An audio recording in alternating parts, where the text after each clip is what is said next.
Hello and welcome to Traveling Light.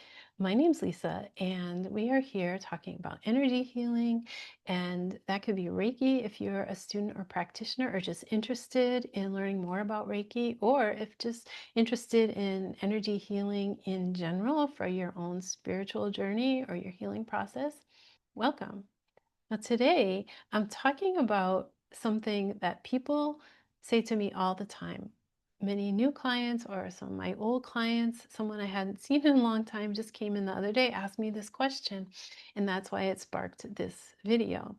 Um, and what they ask is, how do I be more spiritual? Usually I will then ask them, oh, well, what does that mean? Like, how do you know you're not spiritual now? And what does it mean to be more spiritual? Usually what they will say is, oh, I need to do something else. Like, oh, I should be doing more meditation, or I need to journal every morning, or oh, I used to do yoga. That's spiritual. I should be doing yoga. It's always more of something, right? But spirituality isn't really another thing to do, is it? It's a way of being. It's how you listen to spirit, to guidance in your life. It's how you move through your days. So when this person that again inspired this video um, said, I just want to be more spiritual. The thing is, she was already overwhelmed. She had a good career, she had family, friends, um, married, looking to, buy a home and have kids and a dog. The thing was, she meditated every day and she was listening to spiritual podcasts. Even thought about going back to worship, like she had fallen off going to church, but thought like, oh, that's spiritual. Maybe I'll get back to doing that again. But she wasn't doing these things, thinking about it a lot, and she felt disconnected and just like, oh, I have a good life. I'm happy. I should be happy, but I'm missing something. So I had the time a while back when I had seen her, I invited her to one of our monthly spiritual challenges. And she said at this time, she said, Lisa, I had loved that idea, but honestly, it felt like just another chore that I would have to do. And that's when I realized it's not that that a lot of us, anyone that she could be, which is a lot of people, it's not that you're missing spirituality. It's like you're missing the space to cultivate it. You're missing the space to hear yourself. If your spiritual life or trying to get one feels like a job, a big long to-do list, feels heavy, then maybe it's time to pause instead of pushing even more. So, one thing that this person, many people say, is that, there are certain people, there are certain situations that make them feel heavy. As she said, I get out of there and I just feel like she kept forcing herself to go though, because she felt like having a good social circle was important. Um, Doing these certain activities were going to get her to the place that she wanted to be. Knowing these certain people was going to be beneficial to her career. So I asked her, but what if that heaviness that you feel is your higher self speaking?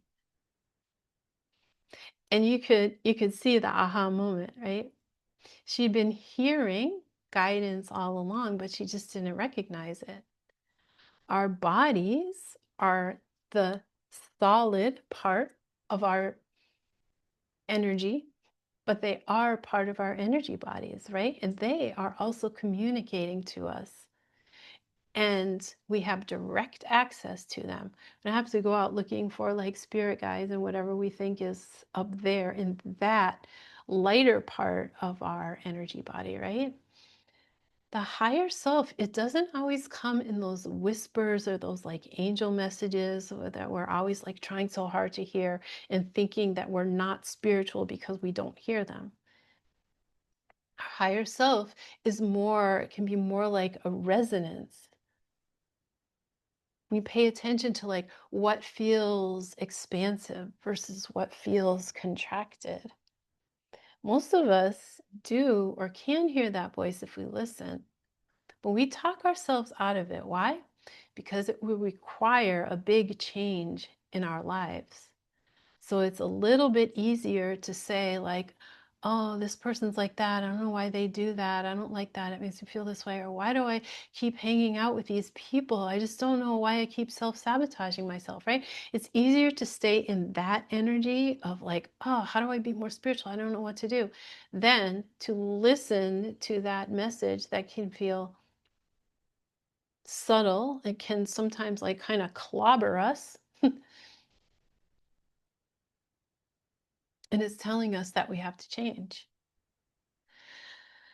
So there is a concept in spirituality where we make decisions based either on love or on fear, right? And this idea clicked with this person as well. It was very easy for her to see that that time that she spent with people who drained her, why did she do that?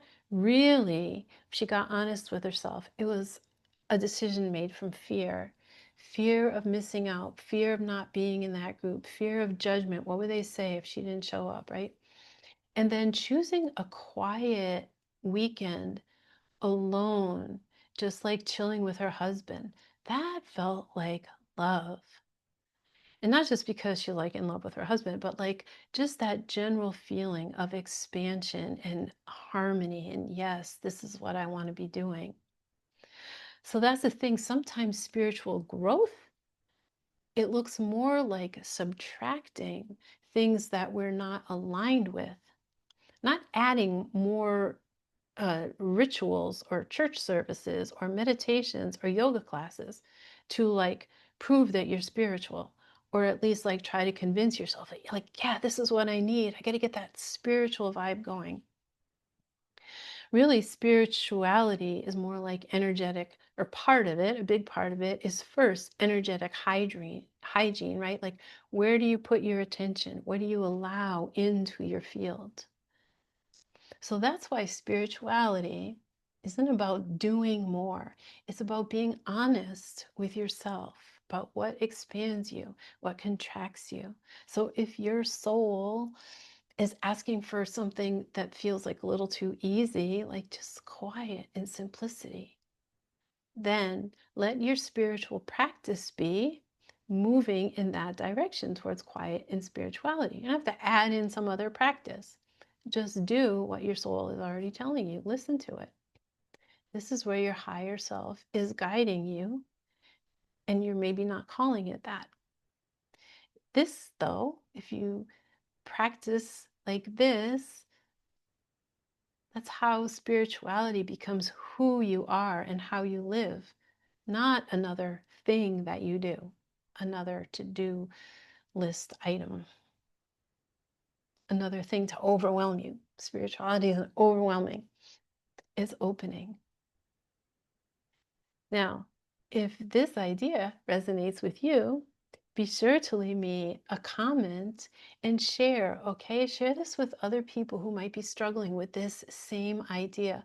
Let's have a bigger circle of people who are willing to listen to their soul that's right there with them. Make these everyday decisions based more and more on love and not on fear of missing out on something. Thanks for being here, and I will see you in the next video.